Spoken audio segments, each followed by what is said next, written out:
If I lived in the 18th century, I would be for independence.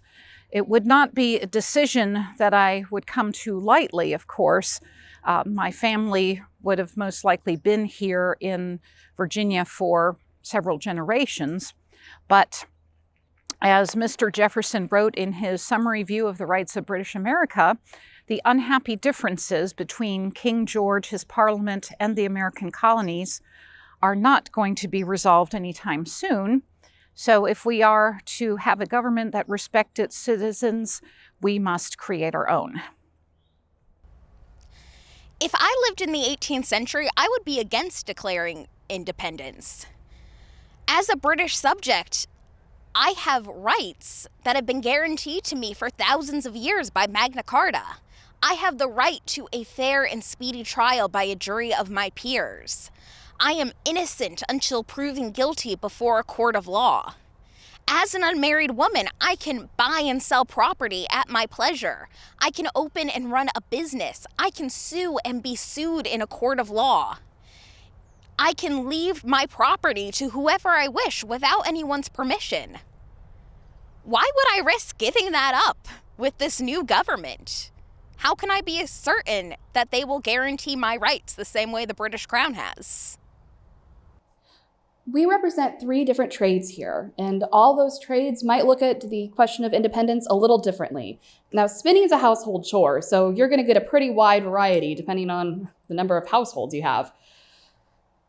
Weaving's only taking place over in England at this time period. 90 to 95% of our fabric's coming from England, and right now it's a large employer, but if war starts, well, the mechanization that's just been sitting on a shelf might go into place and people will lose their jobs.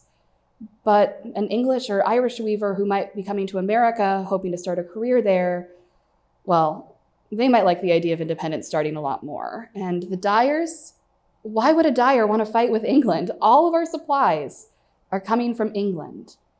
It's absolutely not something that we would go for whatsoever. As a silversmith in the 18th century, and a journeyman silversmith, so someone who works in my shop, is employed by the master or mistress of the shop, doesn't own the shop, I'd be very concerned about an upcoming war. Firstly, in our shop, we literally melt down money to make luxury goods like silver and gold jewelry and tablewares, and the average person can't afford that on a normal day. But being able to afford it in the middle of a war, highly unlikely. So that concern is paramount as to whether or not we're going to continue to make money, which means, am I going to have a job the next day or the next week or the next month?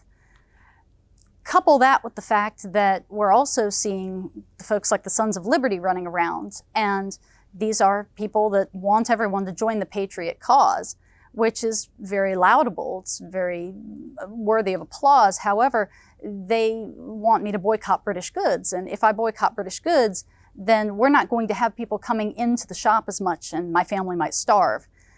At which point, they might say something like, well, wouldn't you rather have your house burned down next week? Or we could tar and feather you to make an example of you. And that can kill you. That could cause damage to my family, hurt the people that I love, in addition to death. So that having been said, in most cases, sure, I suppose I will boycott British goods at that point. But it's unlikely that I would actually have a very strong feeling about the patriot cause other than protecting my family.